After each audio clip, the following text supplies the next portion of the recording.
de la Convención de Panamá estará dirigido por la doctora Adriana Polanía, que es la directora de la Comisión Interamericana de Arbitraje Comercial, y la doctora nos va a presentar a nuestros panelistas y nos va también a contar un poco sobre la intervención de Joe Ball. Adelante, Adriana, muchas gracias.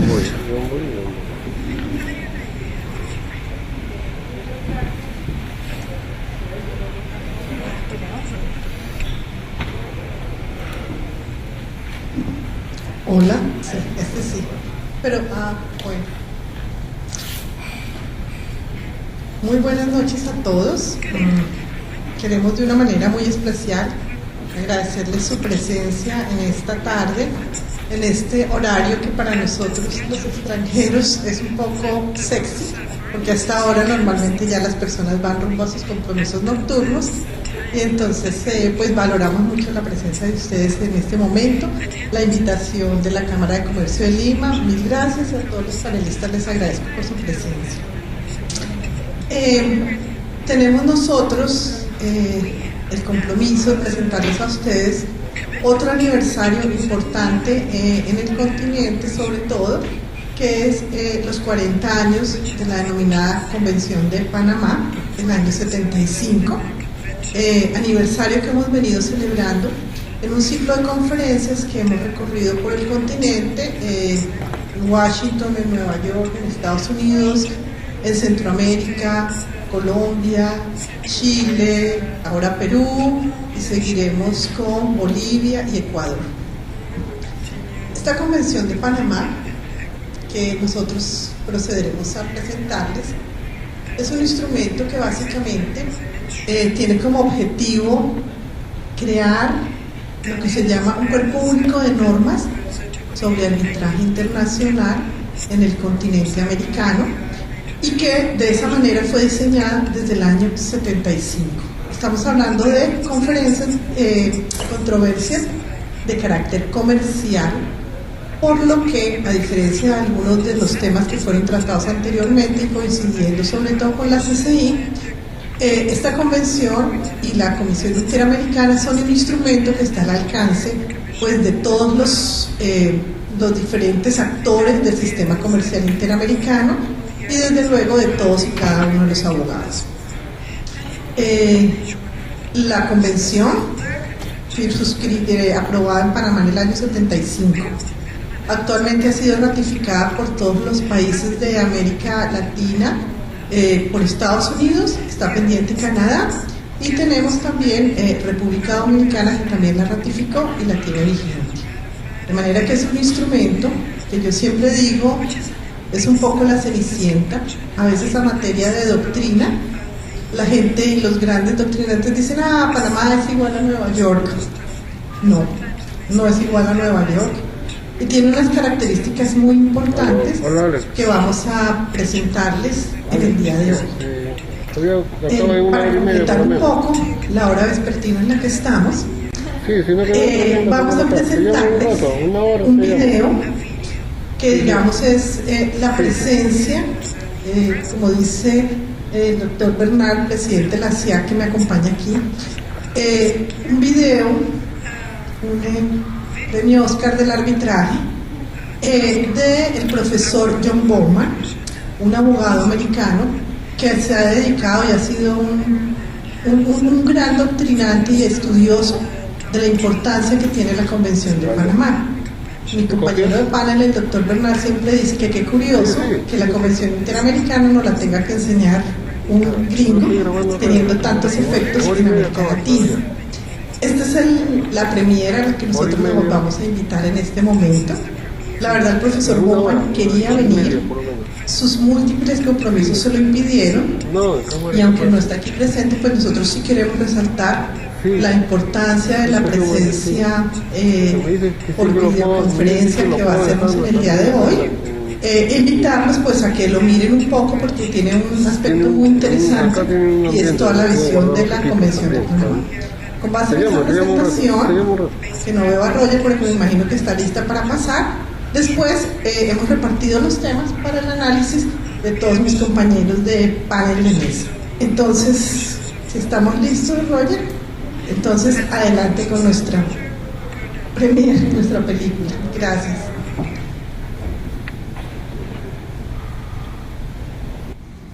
Good morning. I'm delighted to be able to join you this morning to celebrate the 40th anniversary of the Panama Convention. I'd like to thank the organizers of this event, and especially Mrs. Adriana Pulania for inviting me to participate. As she may have told you, I first became aware of the Panama Convention in about 1990. 1990 was the year that the United States finally adopted the implementing legislation, an amendment to the Federal Arbitration Act in the United States. And the Panama Convention entered into force for the United States in the fall of 1990. Very soon after that, fortuitously, happily, I had my first international commercial arbitration.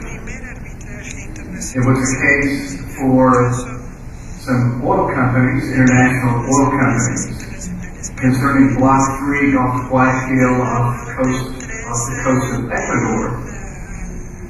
A lawsuit was filed in Houston. We moved to compel arbitration, and it was in the course of that process that I first learned of the existence of the Panama Convention and of Chapter 3 to the Federal Arbitration Act here that implements that convention in the United States.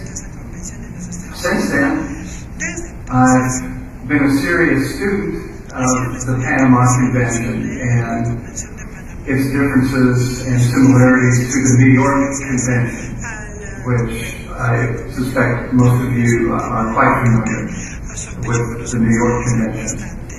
And in the course of handling matters related to the Panama Convention, enforcing arbitration agreements under the Panama Convention, dealing with questions of challenges to Panama Convention awards in the courts, as well as advising colleagues and clients with respect to the Panama Convention and its interpretation, construction. I've learned to appreciate the simplicity of the Panama Convention. After all, in only 13 short provisions, it creates a complete system of private justice for the resolution of international commercial disputes in the Americas. And at the same time, it also presents a number of nuances of potential complexities and even practical problems that any student would enjoy, and which, of course, make a perfect subject for a conference like this, where we want to learn both the basics, the fundamental requirements and advantages of the Panama Convention, and also to become aware of some of the more intricate questions that it raises. Unlike the New York Convention, which just deals with the beginning and the end of the arbitral process, really, the enforcement of the arbitration agreement, and then at the end of that process, the enforcement of the award. The Panama Convention also deals very directly with the arbitration process, the arbitration procedure, and in that role provides a very important service. When the parties have not specifically agreed on the procedures to be followed in their arbitration, either because they've not incorporated the arbitration rules of any arbitral institution, or they've not provided a detailed procedural plan themselves in the arbitration agreement. Then under the Panama Convention, specifically Article 3, the SEAC, the Inter-American Commercial Arbitration Commission arbitration rules govern. And that is an almost unique feature of the Panama Convention that has important consequences, as I've encountered in my own legal practice, and as I think we'll see when we look closely at how that provision, Article 3, interacts potentially with other portions of the Panama Convention. Before we discuss a few of the articles, and let me emphasize, I know on the faculty many experts on the Panama Convention, and I'm not going to discuss all of the provisions. You're in highly capable hands, and I wish I was there to join you for this program and to hear the speakers. So let me just plan on speaking about a few of the articles that I think are especially important and in some cases especially unusual, especially in comparison to the New York Convention. Before we go there, however, let me mention what the situation was like before the countries in 1975, the 12 original signatories to the Panama Convention entered into that international treaty.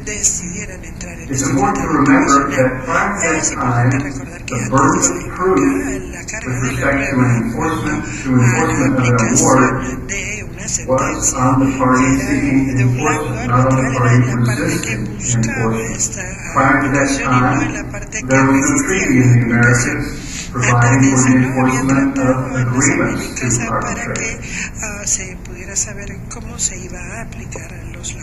At that time, in order to enforce an award, there were a lot of high hurdles to overcome by the parties going to the courts to seek enforcement.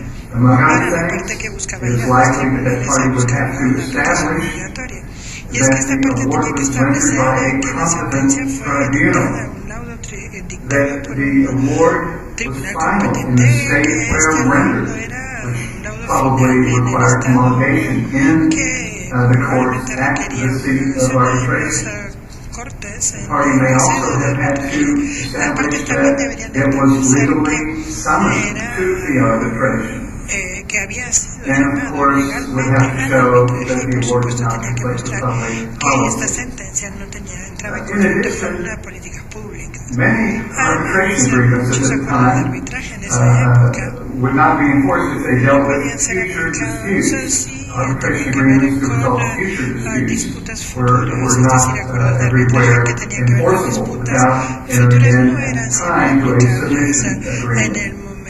It was also a serious problem in enforcement that the grounds for refusing enforcement as applied by the different courts were very broad indeed. That changed with adoption of the Panama Convention.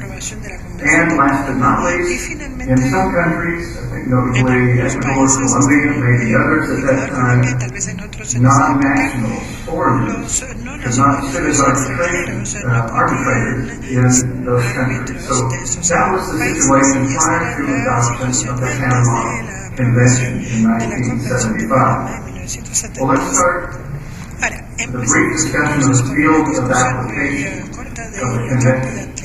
De esta convención.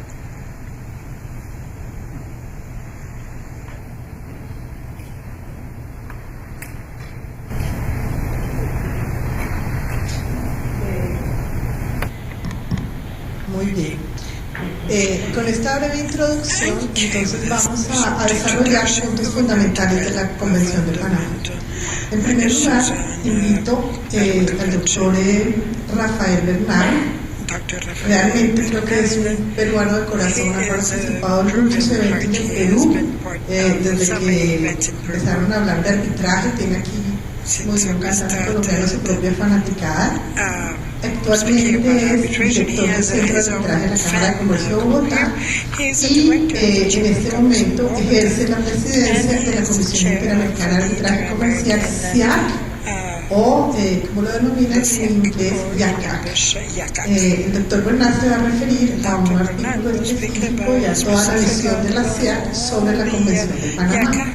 Y para el efecto tendremos 10 minutos, máximo 10 minutos, en una primera ronda para desarrollar temas, y luego cada uno en 2 minutos hablará un poco sobre su visión de qué futuro le ve al tema del arbitraje interamericano. Voy a darle la palabra al doctor Bernal. Dr. Bernal, you have the floor. Bueno, muy buenas noches a todos. Mil gracias ante todo a Roger por la invitación para volver al Perú. Como decía Adriana, la verdad, he tenido la inmensa fortuna de estar hace muchos años vinculado al país. Total que cualquier excusa siempre es buena para volver.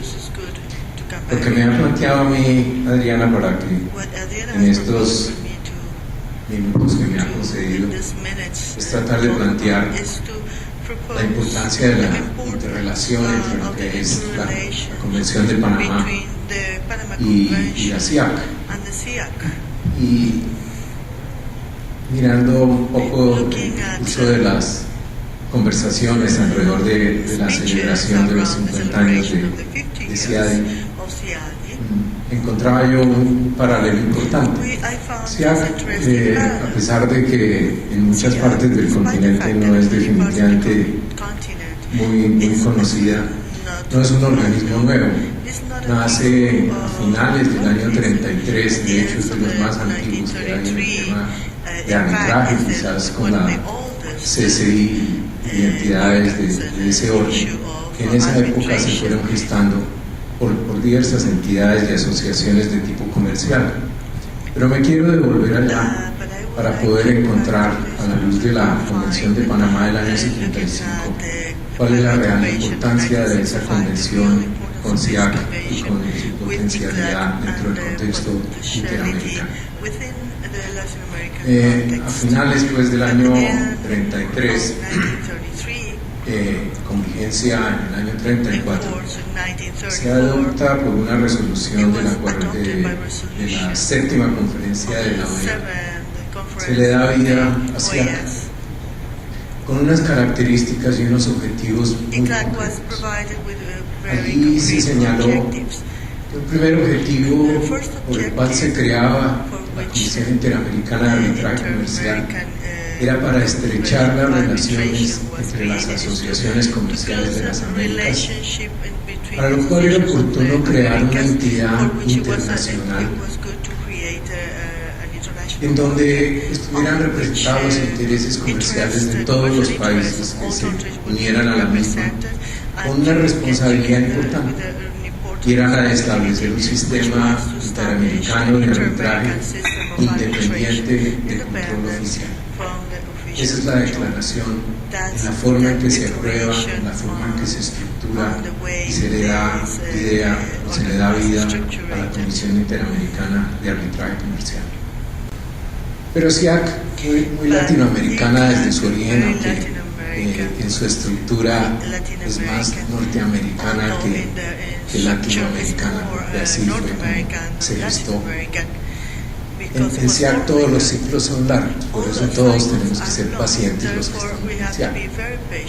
Y luego de esto se llega al año 65 para dar un brinco en el tiempo, en donde prácticamente CIAC estaba desaparecida sin haber logrado cumplir ese propósito fundamental con el cual se organiza. Prácticamente en ningún caso, muy pocos comités nacionales funcionando, con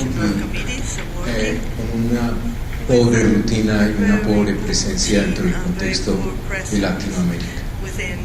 Eso lleva a un grupo de entusiastas a volver por esa época a propiciar en la OEA la reorganización de SIAC, lo que se lleva a cabo o se comienza a hacer en el año 67.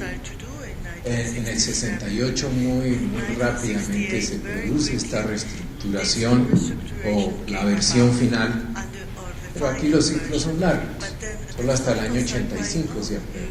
Sí, prácticamente 17 años tratando de aprobar la reestructuración en la OEA. Mientras tanto, ¿qué viene ocurriendo en América Latina? América Latina, en materia arbitral, como muchos de ustedes conocen, anclada muy en la historia, a la par con el desarrollo del derecho español, algo de derecho francés en República Dominicana y obviamente derecho portugués en lo que es Brasil. La foto de América Latina era la de inmensas diferencias en sus normas de arbitraje, lo que generaba una falta de importancia, muy poca universalidad, muy parroquial, muy rígida y muy estructurada bajo la visión del derecho procesal español. En ese entorno comienza a gestarse algo muy importante. Se ha hablado hoy y se seguirá hablando de la ley y modelo uniforme de arbitraje de UNCITRAL como patrón que mueve la realidad del arbitraje en el mundo. Pues bien, antes de todos esos trabajos de UNCITRAL, ya hubo unos trabajos en América Latina alrededor de intentar para contrarrestar toda esa dificultad y contratiempo legislativo interamericano. Se trata y se trató de construir un proyecto en ley uniforme de arbitraje comercial, pero interamericano. Y eso se lleva a cabo en el año 56 y se diseña y se propone. Pero infortunadamente, como nos pasa en América Latina, nuevamente esa iniciativa naufraga. Solo la veremos después convertida en realidad mucho más adelante a la luz de Naciones Unidas, cuando desde la OEA y desde Latinoamérica y el continente interamericano ya habíamos logrado construir muchos años atrás una hipótesis de ley modelo.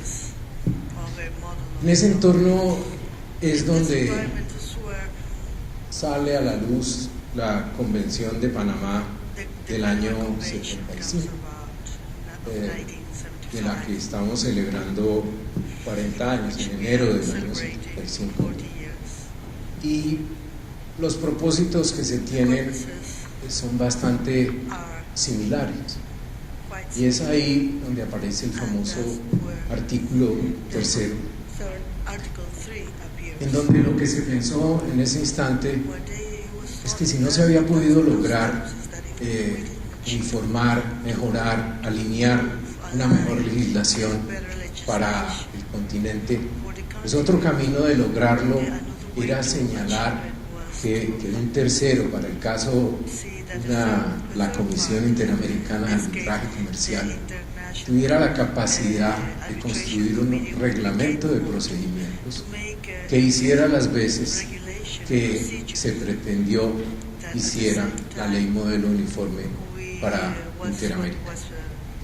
Es entonces como se gesta allí ese artículo 3 con esa visión, con ese alcance y con el deseo de lograrlo para tratar de unificar dentro de ese contexto la legislación del continente dentro de ese propósito. Allí es donde aparece SIAC y aparece con un papel bastante privilegiado en la voz de uno de los relatores interesantes, porque hay 3-4 personajes muy cercanos a esto.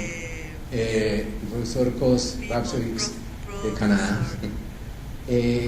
quien señala que obviamente el que apareciera por primera vez en un tratado internacional una entidad privada que podía legislar para todo el continente, pues fue algo que causó un impacto muy serio a los hombres de negocios, a los negociadores de contratos y obviamente a los abogados que tuvieron un gran trauma con esta idea. ¿Qué es lo que hace SIAC? Pues que se adopta un reglamento, pero con mala fortuna, porque se adopta el reglamento del CITRAL para seguir en esa labor de unificación en el modelo del 76, pero sin tener en cuenta que el reglamento del CITRAL es un reglamento ad hoc, motivo por el cual SIAC nunca supo qué casos tenía porque no tenía ninguna participación ni control, ya que simplemente los casos se llevaban adelante con el reglamento, pero no había ninguna participación, es decir, no se pudo dar el paso entre el arbitraje ad hoc y el verdaderamente institucional, como se diseñó en la Convención de Panamá. Por eso se procede a reformarlo, reforma que es la que tenemos vigente y que es aprobada finalmente en el año 2002. Hoy ¿cómo es la realidad de SIAC para concluir? Porque ya Adriana me está cortando el tiempo.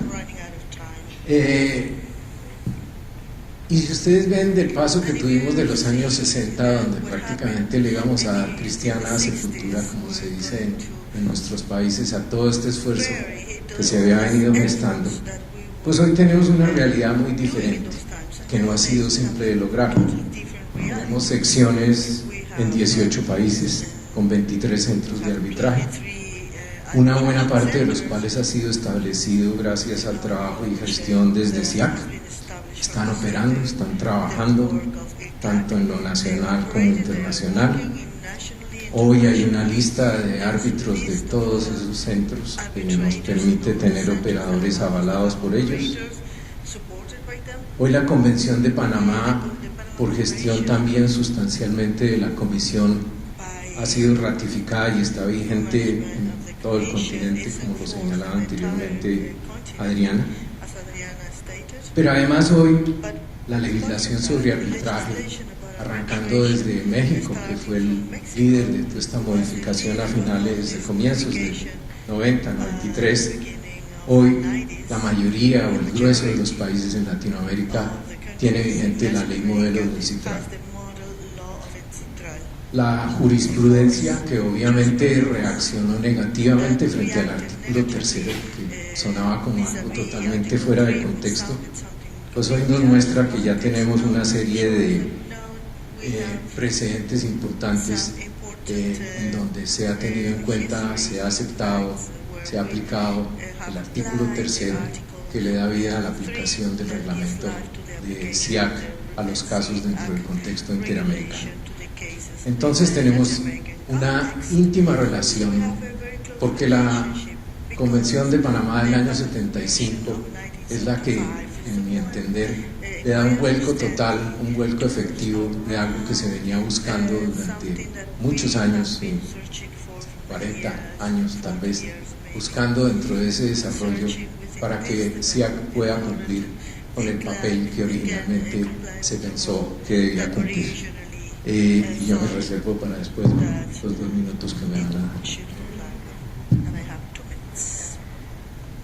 En alguna época, cuando estábamos haciendo las reuniones con los primeros casos, los mock cases, inclusive hicimos aquí en Perú con la CCI, Fernando Mantilla, que era el consejero, siempre me ponía demandado, que era el que perdía el caso.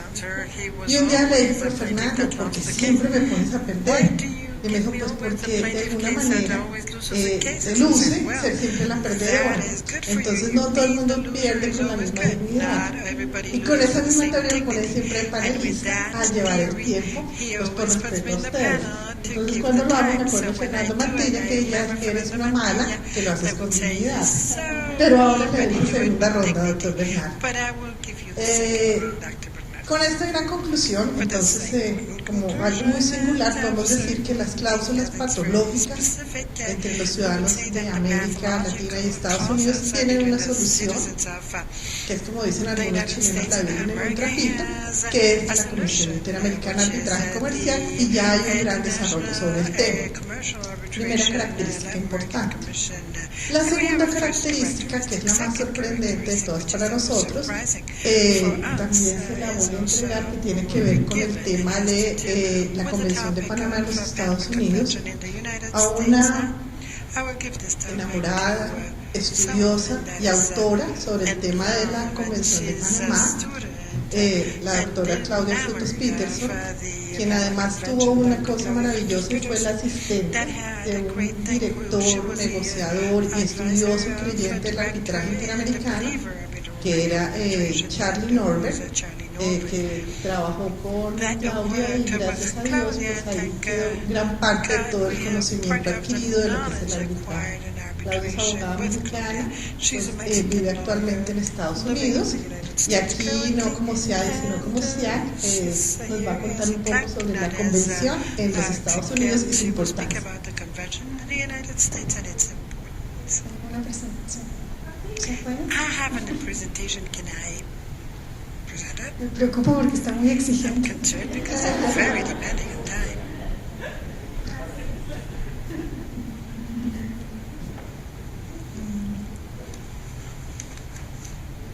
Aquí están debatiendo si contamos el tiempo desde ya o cuando Sí, empiece ya a sé. We're counting time from now on.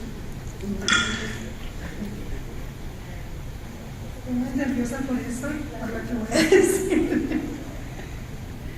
Okay.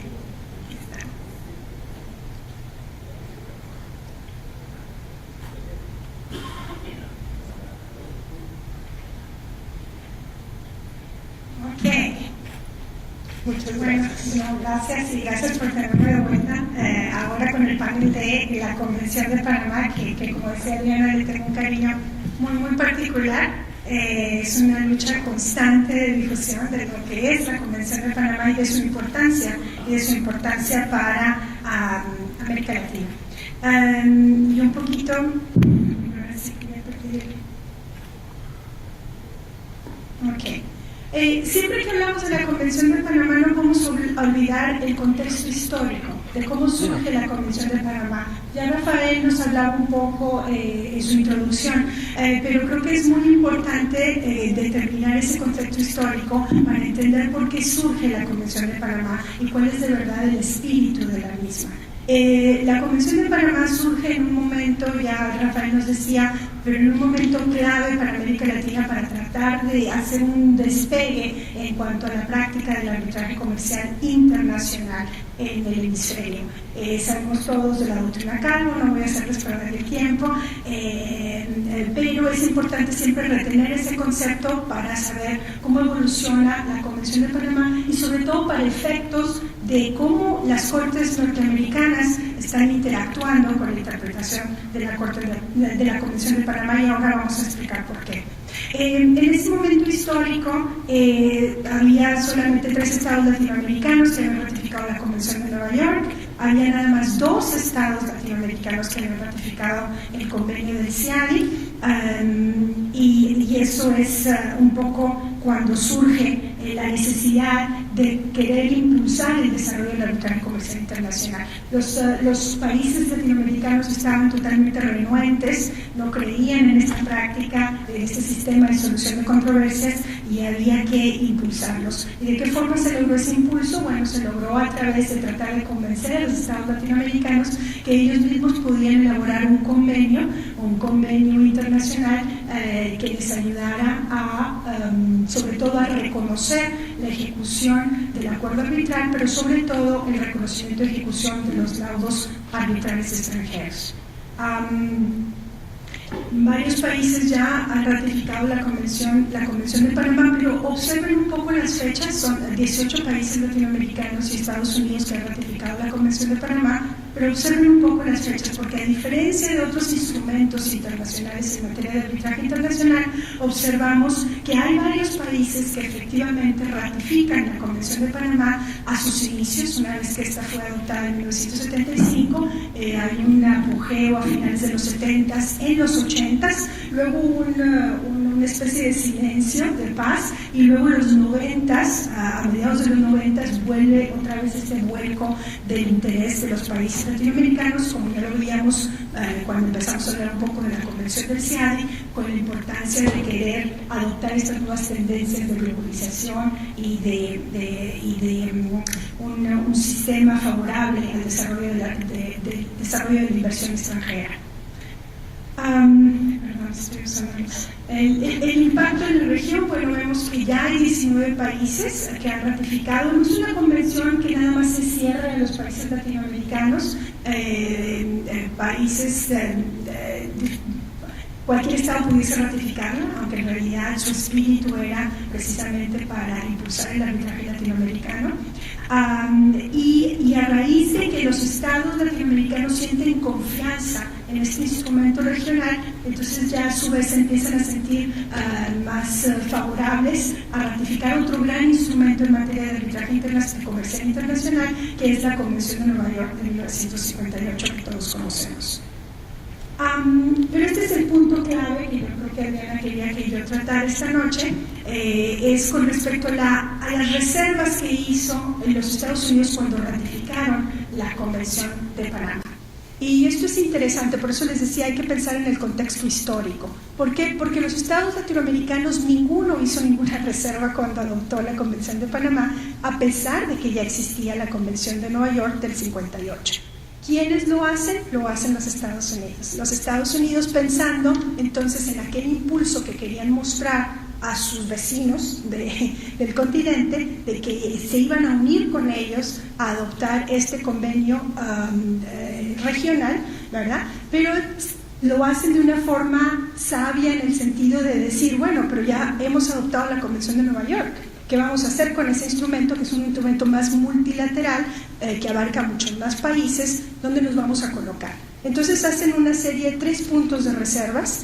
El primero de ellos es interesante porque adopta el principio que la ley posterior deroga la anterior. Básicamente lo que los Estados Unidos indican es que si se cumplen, a menos de que las partes hayan acordado otra cosa, pero si se cumple el hecho de que hay ciudadanos de uno o varios estados que forman parte del hemisferio, ¿verdad?, y que son estados miembros de la OEA, de la Organización de Estados Americanos, entonces debe aplicarse la Convención de Panamá. Y es muy clara esa reserva, entonces es el principio de ley posterior deroga a la anterior. Pero vamos a ver que a pesar de esta reserva, las Cortes norteamericanas han sido un poco renuentes a darle una implementación, una interpretación a las disposiciones de la Convención de Panamá. La segunda reserva es el hecho de que deberán aplicarse las reglas de la Comisión Interamericana de Arbitraje Comercial que estén vigentes en esa fecha, a menos que con posterioridad el gobierno acepte las nuevas leyes o las modificaciones. Que de hecho tengo entendido que el gobierno norteamericano pasó por todo un proceso cuando se adoptaron las reformas a las reglas de la Comisión Interamericana, y en la actualidad se pueden adoptar en los arbitrajes que participan ciudadanos norteamericanos las reglas vigentes de la CIEC. Y por último, es una reserva de reciprocidad. Se va a aplicar, Estados Unidos va a aplicar la Convención de Panamá a aquellos estados que hayan también reconocido la Convención de Panamá. Como ustedes han de saber, entonces lo que hacen los Estados Unidos cuando adoptan estas convenciones, ellos las implementan a través de capítulos dentro de su ley federal de arbitraje, la Federal Arbitration Act. El capítulo primero entonces reglamenta lo que es el arbitraje doméstico, mientras que el capítulo segundo habla de la implementación, que es la ley reglamentaria de cómo se va a interpretar la Convención de Nueva York, y finalmente el capítulo 3 hace lo mismo, pero esta vez con la Convención de Panamá. Ahora, ojo, porque entonces cuando el Congreso está teniendo estos debates de adopción de la Convención, lo hace de una manera en que ellos están pensando que estas dos convenciones deben de jugar una conexión con lo que es el capítulo primero de la Federal Arbitration Act. Entonces lo tienen pensado de que es todo en su conjunto. Y esa pauta, vamos a ver qué motiva la interpretación que las Cortes norteamericanas han hecho y continúan haciendo de las disposiciones de la Convención de Panamá. Es una dinámica interesante, por llamarla de alguna forma, y lo que sucede es que de manera general las Cortes norteamericanas han adoptado la posición, como lo dice el caso de Productos Mercantiles contra Fabergé, que la historia legislativa de la ley que implementa la Convención de Panamá claramente demuestra que el Congreso tuvo la intención de que la Convención de Panamá alcanzara los mismos resultados que aquellos alcanzados por la Convención de Nueva York. Entonces, el hecho de que las Cortes norteamericanas se voltean y analizan la intención del Congreso es básicamente lo que da el lineamiento de las decisiones de las Cortes norteamericanas. ¿Por qué? Porque las Cortes norteamericanas entonces han visto que las disposiciones de ambas convenciones son sustantivamente idénticas. Entonces lo que vemos es que para efectos de interpretar la Convención de Panamá, las Cortes norteamericanas se voltean y analizan los preceptos de la Convención de Nueva York. Entonces sí, ya sé, es una gran tristeza y una gran revelación que les hago aquí, porque me parece que las Cortes norteamericanas se están alejando de una obligación jurídica que tienen internacional de aplicar este convenio internacional ratificado por los Estados Unidos bajo las propias reservas del gobierno norteamericano, lex posteriori deroga anteriori, la ley posterior deroga la anterior.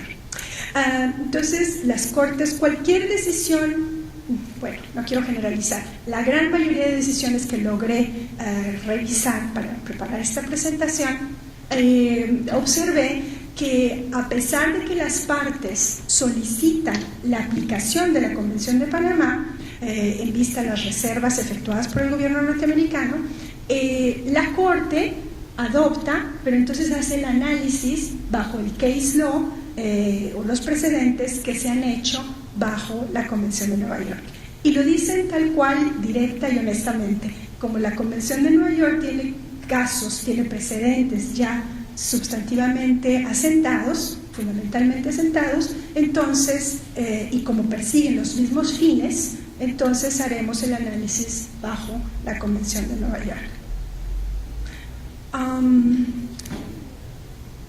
No obstante, y esto es por terminar muy pronto, no obstante, hay algunos casos que empiezan a tener un aspecto interesante, casos recientes que les planteo yo ahí, es, por ejemplo, el caso de Martínez contra Colombia,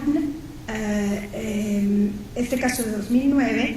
Es interesante porque la Corte reconoció que bajo la Convención de Panamá, que no tiene un artículo como el artículo 2 de la Convención de Nueva York que habla sobre la ejecutoriedad del acuerdo arbitral, la Corte reconoció que esa sección 303 de la Federal Arbitration Act debe leerse de la misma forma que la sección 206 del capítulo 2, que es la que implementa la Convención de Nueva York.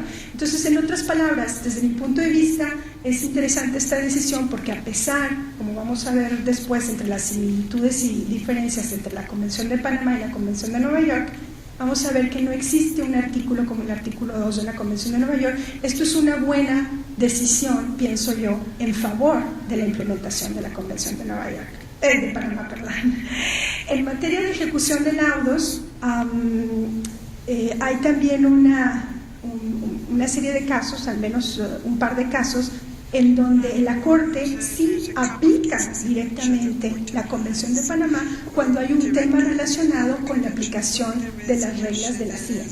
Entonces aquí esto también es un tema positivo, ¿verdad? Pero es un tema muy particular que de otra forma la Corte no podría hacerlo, porque como nos explicó Rafael, la Convención de Panamá tiene un artículo, el artículo 3, que cuando las partes no se ponen de acuerdo respecto a las reglas del procedimiento, entonces se aplican las reglas de la CIA.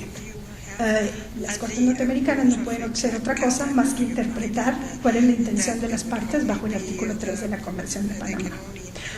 Y por último, bueno, un caso muy reciente del 2013, el caso de Comisa contra PET. No tenemos mucho tiempo para hablar sobre este caso, que es muy interesante, en contra de petróleos mexicanos. Lo interesante en este sentido es que la parte solicitante solicita la aplicación, que se reconozca el laudo arbitral bajo la Convención de Panamá, porque se trata de un inversionista norteamericano y de una empresa paraestatal de México. Entonces se cumplen los requisitos de la Reserva 1 que hicieron los Estados Unidos. La Corte acoge esa solicitud, pero al final de cuentas vuelca la vista y aplica la Convención de Nueva York. Es el razonamiento bajo el artículo 5 de la Convención de Nueva York. Entonces, a manera de conclusión, pues tenemos ese gran mal sabor de boca para todos aquellos que tenemos un especial cariño a la Convención de Panamá, porque las cortes norteamericanas deberían de aplicarla tal como es, interpretarla, y más no es así. Como hemos visto, cuando hay un tema concurrente entre las dos convenciones, el análisis se va a hacer bajo la Convención de Nueva York. Creo que el tema norteamericano es un tema interesante porque se hace mucho arbitraje internacional en los Estados Unidos. Las cortes federales están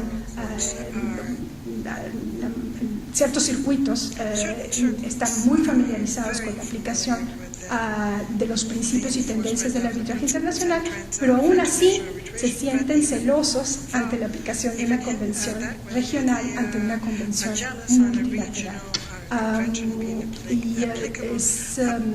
Si hacemos el contraste con las cortes latinoamericanas, creo que ni siquiera estamos ahí todavía con las cortes latinoamericanas. Creo que hay muy pocos casos. Yo, la verdad, se los dejo a los compañeros por si nos pueden hablar un poquito de eso. Yo no conozco en la actualidad casos actuales que se refieran al análisis de la Convención de Panamá.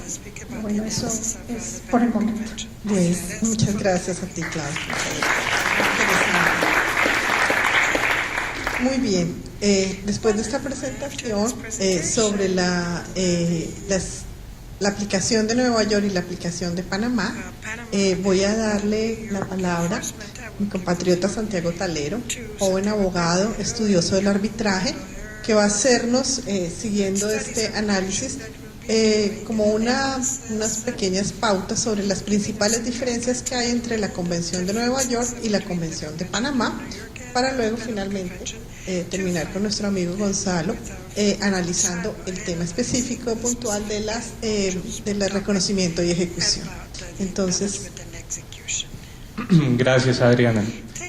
Bueno, en primer lugar, nuevamente un agradecimiento especial a Roger y a Fernando por su invitación al simposio, y pues he tenido la oportunidad hoy de compartir con ustedes lo que son en estos 10-12 minutos las principales similitudes y diferencias entre la Convención de Nueva York y la Convención de Panamá.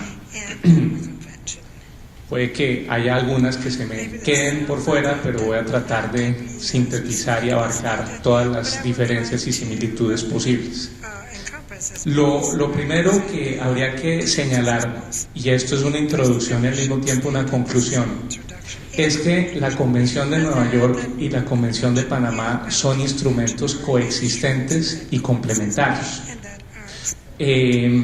Ha habido distintos análisis doctrinales tendientes a determinar si la una derogó a la otra, si la una absorbió a la otra, o cuál es el tipo de coexistencia entre las dos convenciones. La realidad es que las dos están plenamente vigentes, coexisten y son complementarias. Y esa relación de complementariedad se da más porque la Convención de Nueva York tiene una serie de previsiones que no tiene la Convención de Panamá. Es decir, la Convención de Nueva York sirve para llenar algunos vacíos que nos deja la Convención de Panamá, y viceversa. La Convención de Panamá tiene algunas previsiones no contempladas en la Convención de Nueva York que de alguna manera pueden sustituir, llenar, integrar vacíos o interrogantes que nos deja la Convención de Nueva York. Con eso, digamos, como antesala, podríamos hablar de algunas similitudes. La primera, ya lo mencionaba Claudia con apoyo en la jurisprudencia de Estados Unidos, es que las dos convenciones persiguen un móvil común, que es darle circulación y eficacia principalmente a laudos e incluso pactos arbitrales. Así se dijo en el caso que ella mencionaba, e incluso en otros casos, como el caso de Energy Transport contra MB San Sebastián, una corte de los Estados Unidos también dijo que el propósito de la Convención de Panamá, por lo menos en el ámbito americano y latinoamericano, era el de armonizar y unificar en la medida de lo posible un régimen internacional para el reconocimiento y ejecución de laudos arbitrales. Luego hay una similitud en cuanto a móviles y finalidades entre la Convención de Nueva York y la Convención de Panamá. La siguiente similitud, y lo explica también los móviles que son similares en ambas convenciones, es que ninguna de las dos define lo que es un arbitraje internacional. Ninguna de las dos lo define. ¿Quién define si hay un arbitraje internacional en un caso concreto? Pues generalmente va a ser la ley de la sede del arbitraje, principalmente si la sede del arbitraje es un país ley modelo de UNCITRAL. Entonces, pues ese país, sede del arbitraje, tendrá un criterio material, un criterio formal o un criterio mixto, como lo tiene la ley modelo de UNCITRAL, para establecer la internacionalidad del arbitraje. Y por último, uno podría encajar otras similitudes en un tema que creo que Gonzalo va a tratar con más detalle que yo, que es el tema de las causales para denegar el reconocimiento y ejecución de laudos. La Convención de Panamá y la Convención de Nueva York son prácticamente idénticas en cuanto a las causales. Hay unas pocas diferencias, una de ellas está en la causal 5.1c de las dos convenciones, pero digamos no voy a entrar en detalle en esa diferencia por lo que les mencionaba ahora. El hecho es que las causales son similares y sus elementos normativos son similares. ¿Qué significa eso? Que las causales son taxativas en ambos instrumentos, son de interpretación restrictiva, su contenido normativo es muy similar y su régimen de carga de la prueba también es idéntico. Es decir, las causales del artículo 5.1 de ambas convenciones, la carga de la prueba de esas causales para denegación la tiene quien se opone al reconocimiento del laudo, y las causales del 5.2 por afectar asuntos relacionados con el interés público de los estados involucrados, pues tiene que ver la carga de la prueba con la apreciación de oficio de la Corte, o incluso quien se opone al reconocimiento pues le trata de llevar la prueba al juez. Esas son básicamente las principales similitudes entre los dos instrumentos. Y ahora vienen las diferencias. Las diferencias las podría uno clasificar en dos vertientes. Por un lado, aquellas diferencias en donde la Convención de Nueva York de alguna manera llena vacíos o llena interrogantes que deja la Convención de Panamá. Y por otro lado, el segundo grupo de diferencias son aquellas que la Convención de Panamá se encarga de llenar respecto del contenido de la Convención de Nueva York. La primera de ellas es que la Convención de Nueva York indica cuál es su ámbito de aplicación. En el artículo primero, la Convención de Nueva York hace referencia a que se aplica al laudo arbitral extranjero y da los dos criterios normativos para establecer cuándo un laudo arbitral es extranjero.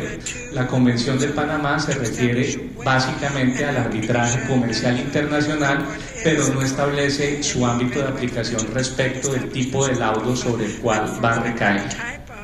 La segunda diferencia, ya relacionada con los pactos arbitrales, es que la Convención de Nueva York se refiere a pactos arbitrales dentro del reconocimiento o la ejecución, mejor, del pacto arbitral, de la remisión de las partes al arbitraje. La Convención de Nueva York habla de diferencias relativas a relaciones jurídicas contractuales o no contractuales. Es decir, la Convención de Nueva York recoge diferencias de carácter extracontractual como susceptibles de resolverse mediante arbitraje.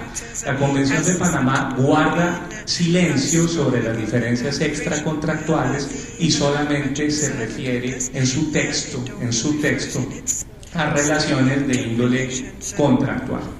De manera que si un laudo extranjero llega a un país miembro de la Convención de Panamá para un reconocimiento en ese país, muy probablemente el reconocimiento se tramite en ese país bajo la Convención de Nueva York, que contempla esa situación, más que bajo la Convención de Panamá, que guarda silencio sobre esa circunstancia. La tercera diferencia aparente más que real en los textos es que la Convención de Nueva York consagra un criterio o genera la posibilidad de un criterio amplio de pacto arbitral por escrito.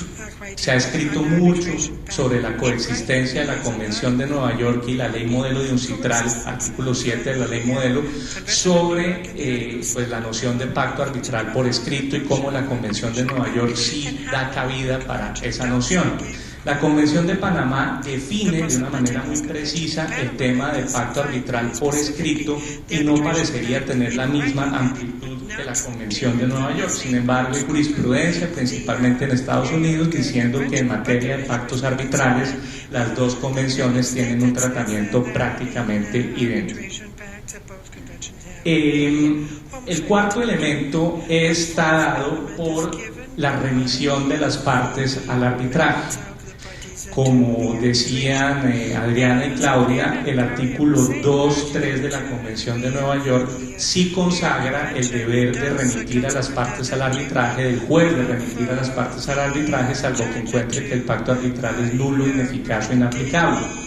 Eso es la Convención de Nueva York. La Convención de Panamá no tiene una norma expresa de remisión a las partes al arbitraje, aunque en auxilio de esa situación habría que decir que los países miembros de la Convención de Panamá lo son de la Convención de Nueva York y que muchos de esos países a su vez incorporaron la Ley Modelo de UNCITRAL, que como todos aquí sabemos tiene una norma calcada en la Convención de Nueva York sobre la remisión de las partes al arbitraje. Luego esto es una diferencia más de texto que de tema real.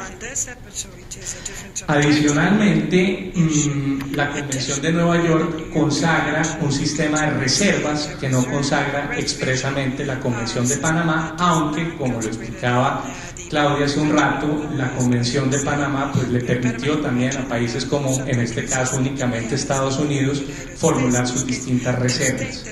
En materia de reserva de reciprocidad también quisiera hacer un comentario breve, y es que bajo la jurisprudencia de Estados Unidos no bastaría con que las dos partes fueran miembros de la Convención de Panamá, sino también el laudo debe provenir de una sede del arbitraje que sea parte de la Convención de Panamá. Si las dos partes son miembros de la Convención de Panamá, pero el laudo extranjero proviene de un país que no sea miembro de la Convención, el trámite de reconocimiento muy seguramente se hará bajo la Convención de Nueva York. La Convención de Nueva York, este es un tema interesante a la luz de derechos como el de Estados Unidos, consagra expresamente el principio de favorabilidad en su artículo 7, es decir, una regla de máxima eficacia de reconocimiento y ejecución de laudos que permite que la Convención de Nueva York incluso se desplace a sí misma, se haga a un lado, en la medida en que haya otros instrumentos de reconocimiento que sean más favorables para el reconocimiento de laudos. Y pasamos a las dos diferencias adicionales que vienen más llenando la Convención de Panamá temas que no dice la Convención de Nueva York. La primera de ellas ya mencionada en este panel, en el artículo 3º, que es el tema de llenar el vacío de las partes en cuanto a procedimiento, de manera que si ellas no escogen el procedimiento se va a regir por las reglas SIAC. La Convención de Nueva York no regula ese tema de procedimiento, simplemente va por el tema del pacto arbitral en cuanto a la ejecución del pacto y la remisión de las partes al arbitraje, o por el lado del reconocimiento de laudos en las causales de denegación. Sobre ese tema del artículo 3, tema que se escapa a mi intervención en este momento, ha habido bastantes discusiones doctrinales sobre una aparente contradicción que existe entre el artículo 3, según el cual cuando las partes no escogen procedimiento, el arbitraje se rige por la regla SIAC, y el artículo 5.1d de denegación del reconocimiento, que es prácticamente idéntico al de la Convención de Nueva York, donde se puede denegar reconocimiento si el arbitraje no se cumplió según la ley de la sede del arbitraje. Entonces puede haber un choque entre esas dos normas, pero ese tema de cómo se ha resuelto ese choque aparente, pues se escapa a esta explicación. Y finalmente, la Convención de Panamá establece un tema adicional, y es una norma, una previsión sobre el nombramiento de árbitros y un principio de no discriminación sobre la nacionalidad de los árbitros, cosa que la Convención de Nueva York no menciona y que seguramente, por supuesto, tampoco objeta de ninguna manera, máxime habiendo ese principio de favorabilidad del que les hablaba en el artículo 7. Entonces, pues de esa manera creo que en estos pocos minutos he tratado de sintetizar algunas de las similitudes y diferencias entre los dos instrumentos. Muchas gracias.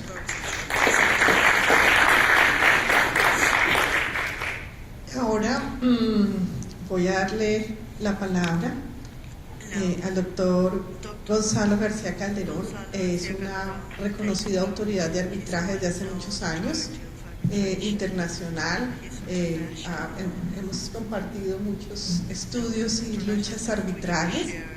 Él nos va a contar un poco sobre el sistema de reconocimiento y ejecución de los laudos en la Convención de Panamá, y obviamente pues indirectamente con la Convención de Nueva York. Entonces le doy la palabra, doctor. Gracias, Adriana. Antes que nada, al igual que todos, agradecer a la invitación de la Cámara de Comercio por intermedio de su secretario del Centro de Arbitraje, Roja Rubio.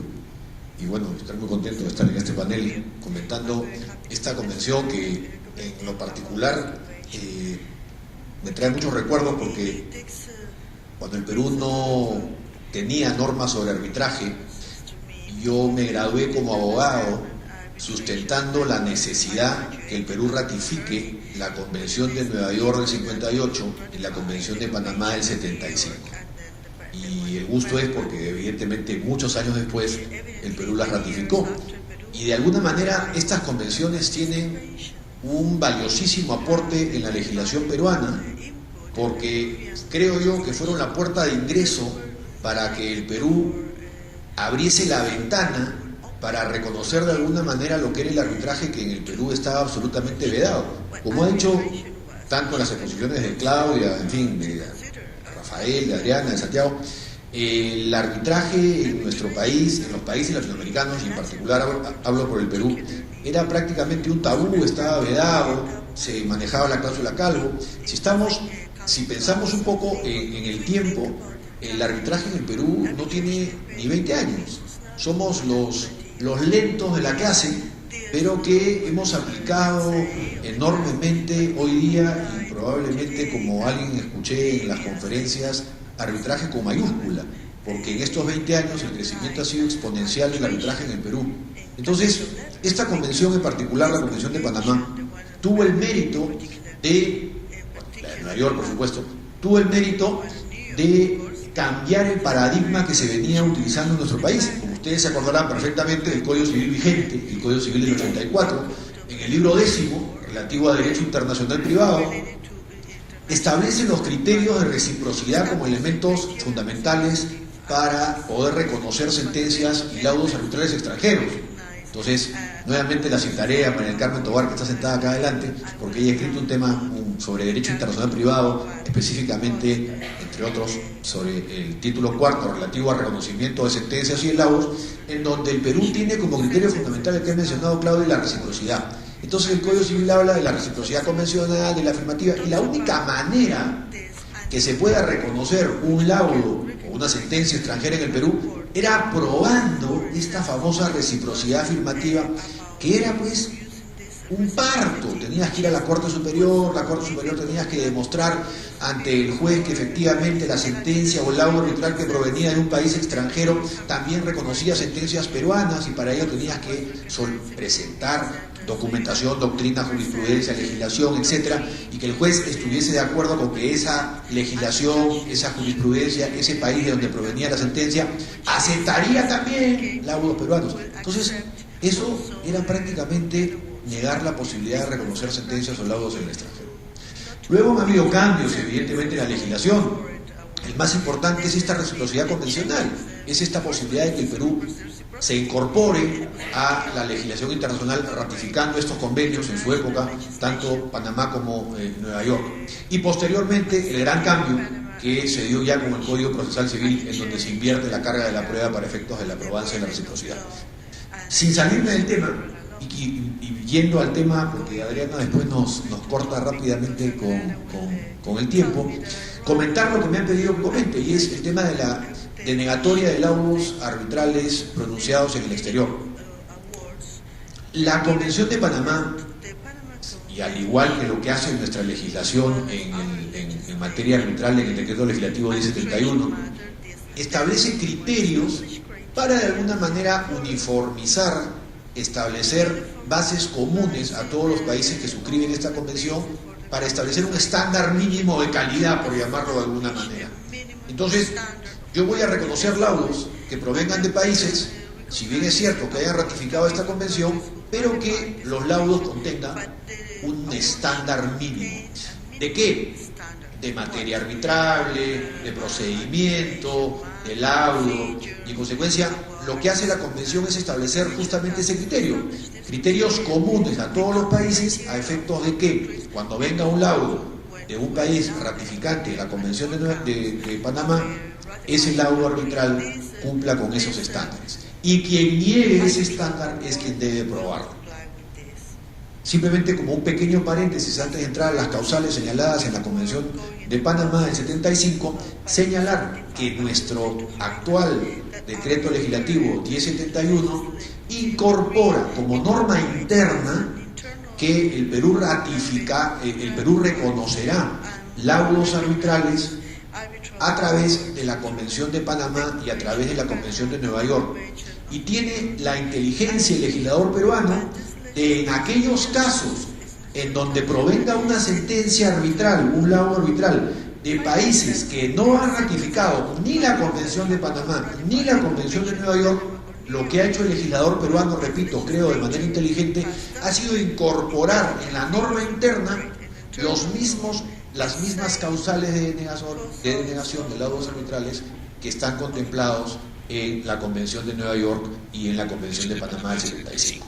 Es decir, sea porque tengamos convenios con los países ratificando estos tratados, o sea porque venga un laudo arbitral de algún país con el cual no tenemos un convenio, un tratado en materia de reconocimiento de laudos arbitrales, las causales son las mismas establecidas en ambos tratados. Es decir, el Perú ha logrado una generalización a efectos de poder reconocer laudos arbitrales extranjeros, sea bajo la premisa de la Convención de Panamá, sea bajo la premisa de la Convención de Nueva York, o sea a través de la propia ley interna que establece las mismas premisas de las convenciones. Obviamente, para seguir el mismo tenor de Santiago, señalar que nuestra ley de arbitraje señala que si por esas coincidencias viene un laudo arbitral de algún país con el cual el Perú tiene ratificado ambos tratados, la Convención de Panamá y la Convención de Nueva York, se estará aquel en el cual se permita la ratificación, el reconocimiento del laudo arbitral, aquel que sea más beneficioso para el reconocimiento del laudo arbitral que proviene del exterior.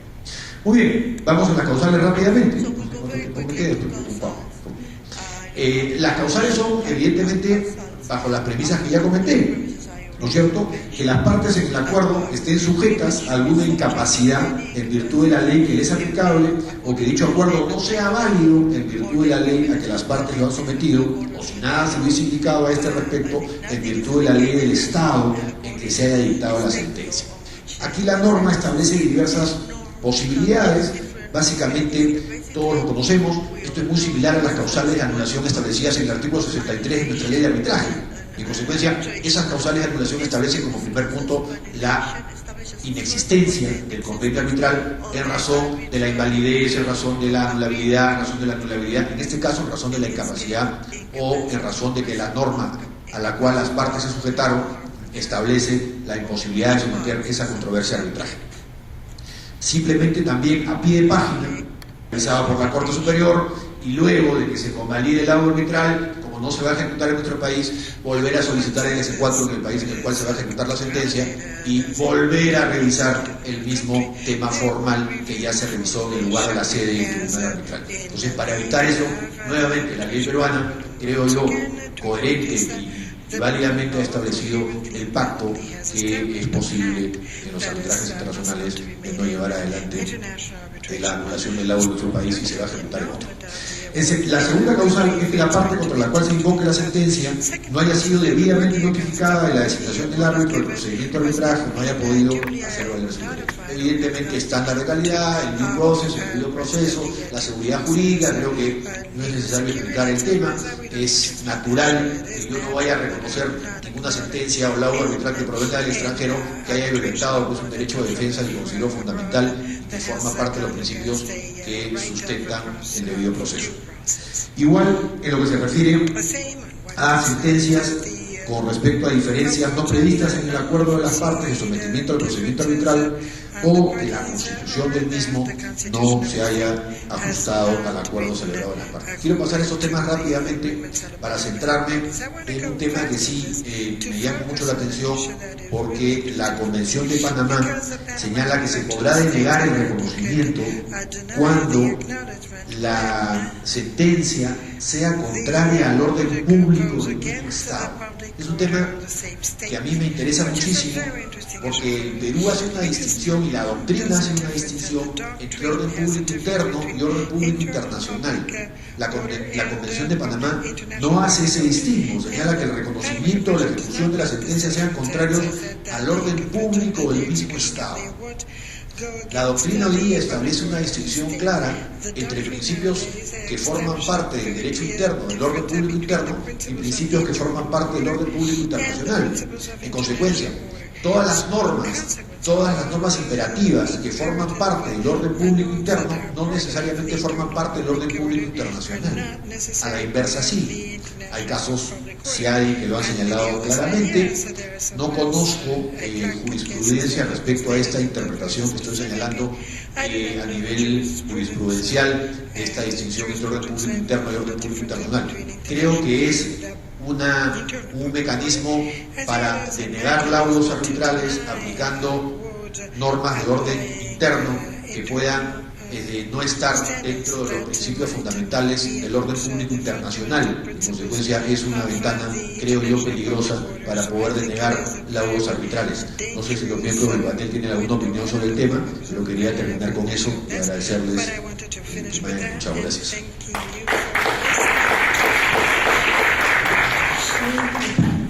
Muy interesante la visión peruana que ha venido evolucionando rápidamente en el continente, y hoy desde luego la Cámara de Lima, que es la máxima sección nacional, pues es un ejemplo como centro de arbitraje, uno de los más grandes del continente, pues que es hoy nuestro anfitrión. Voy ahora a hacer un pequeño cierre que les anuncié a todos de 2 minutos para hacer como una proyección.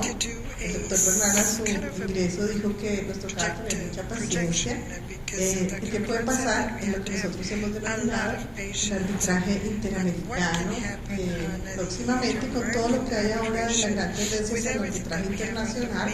Vemos todos los días qué podrá pasar en el arbitraje internacional interamericano. Entonces empiezo por nuestro presidente.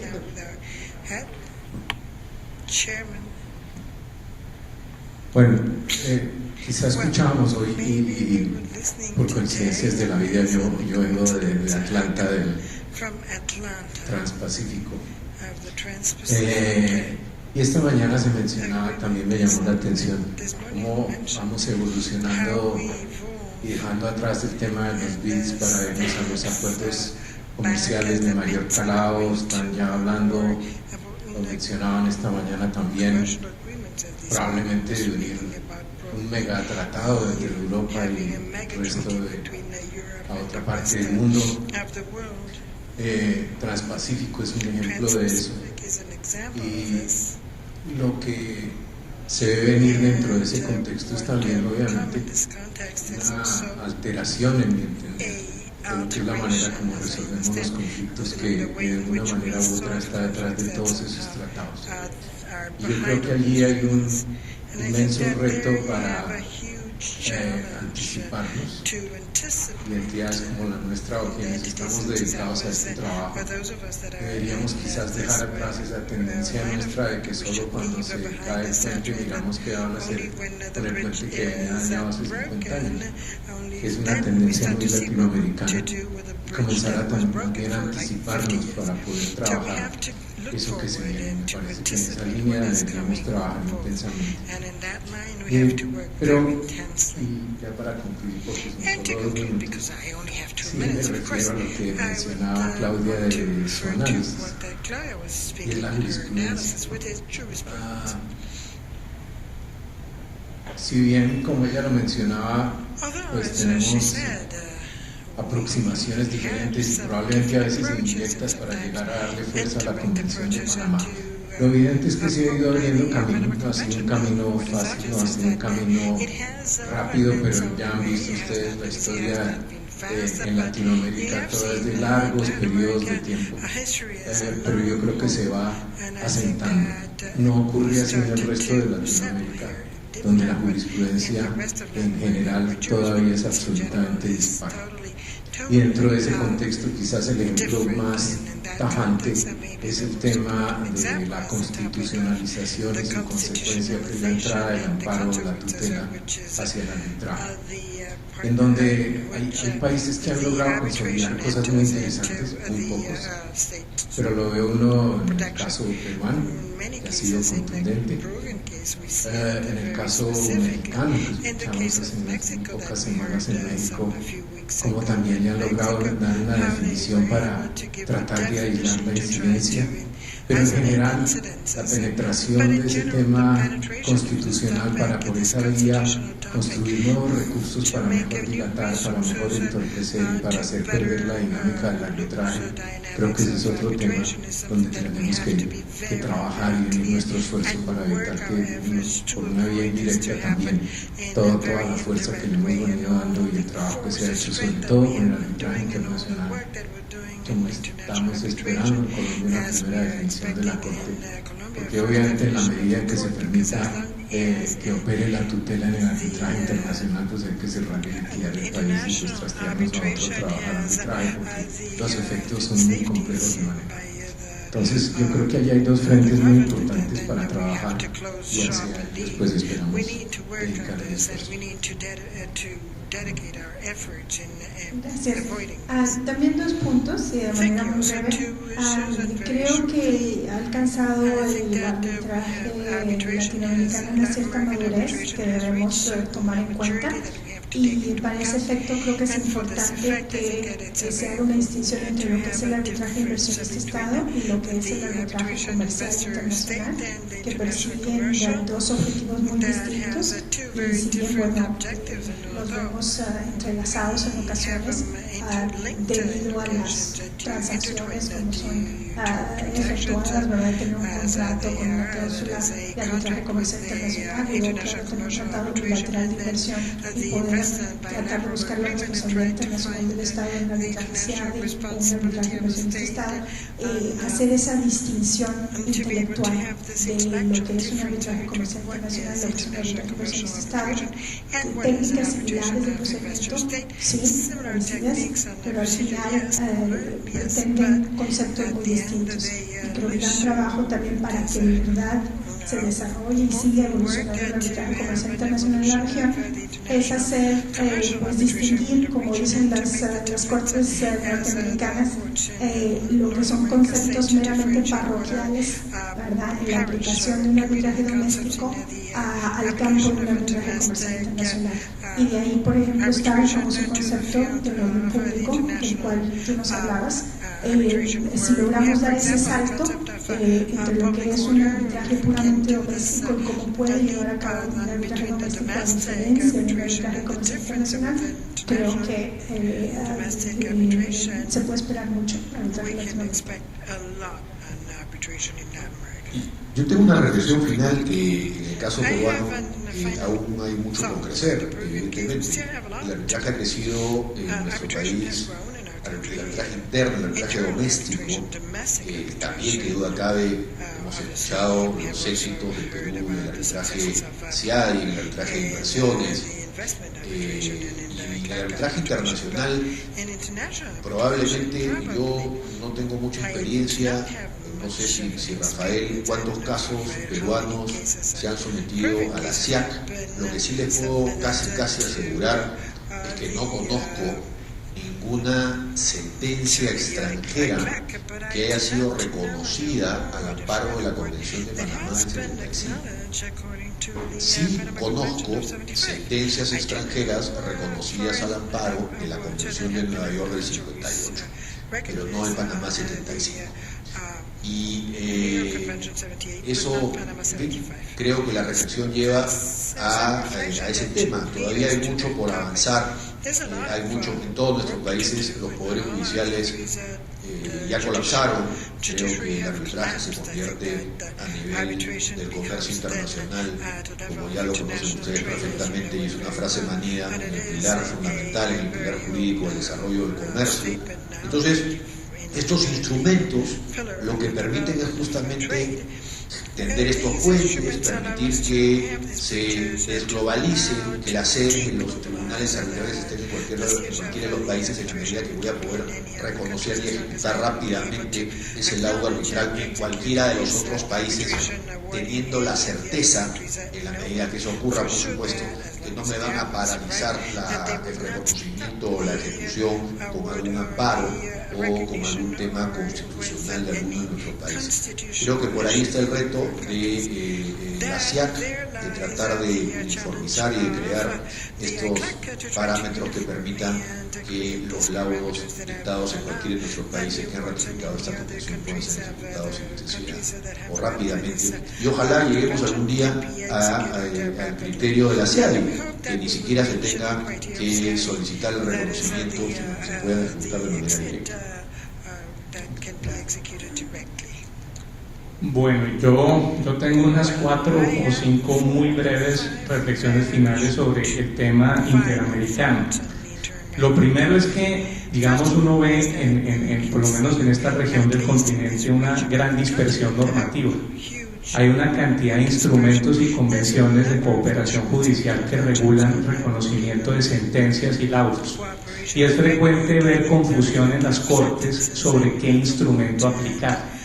Yo creo que hay un examen necesario en nuestra región y es hacer una depuración de instrumentos y tratar de simplificar las cosas por el bien de las mismas cortes y de quienes acudimos o acuden a las cortes en búsqueda de estos objetivos. Eso conduce a una segunda reflexión y es el conocimiento muy poco que tienen algunas cortes sobre los instrumentos vigentes.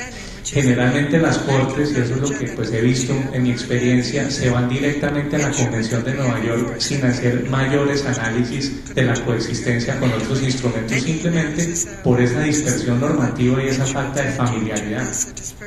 Lo tercero, y esto va más para el tema SIAC, Convención de Panamá Interamericano, es un mayor conocimiento de la aplicabilidad del reglamento SIAC, de las reglas SIAC, cuando el caso caiga dentro de su ámbito de aplicación. Las partes suelen tener en algunos casos temor a que eso ocurra y en otros casos, la gran mayoría de ellos, desconocimiento absoluto de esa previsión. Entonces muchas veces eso, como decimos en Colombia, pasa de agache, y lo que suele pasar es que el tribunal pasa del silencio de las partes a la aplicación de la lex arbitri, es decir, de la ley de las sedes. Si es ley modelo, entonces nos vamos al artículo 19 y entonces el tribunal conduce el procedimiento como lo considera apropiado. Pero ese filtro nunca muestra la aplicabilidad de SIAC cuando las circunstancias del caso así lo ameritan. El otro, lo mencionaba el doctor Bernal, es un tema de mucha preocupación, que es el tema de la constitucionalización en el arbitraje. Es decir, ese es uno de los temas que hace que nuestros países, principalmente como sedes de arbitrajes internacionales, sean más o menos atractivos para ese propósito. En eso debe haber un esfuerzo muy grande. Lo veo muy difícil porque en países como Colombia incluso eso está desde la propia Constitución. Entonces dependerá mucho de las interpretaciones judiciales. Uno ve interpretaciones pendulares de las Cortes, a veces mucho más conscientes de cuál es el papel del recurso de anulación como único recurso, y a veces bastante inconscientes sobre el tema y mucho más ligadas a consideraciones impropias sobre la naturaleza del arbitraje para efectos de la tutela.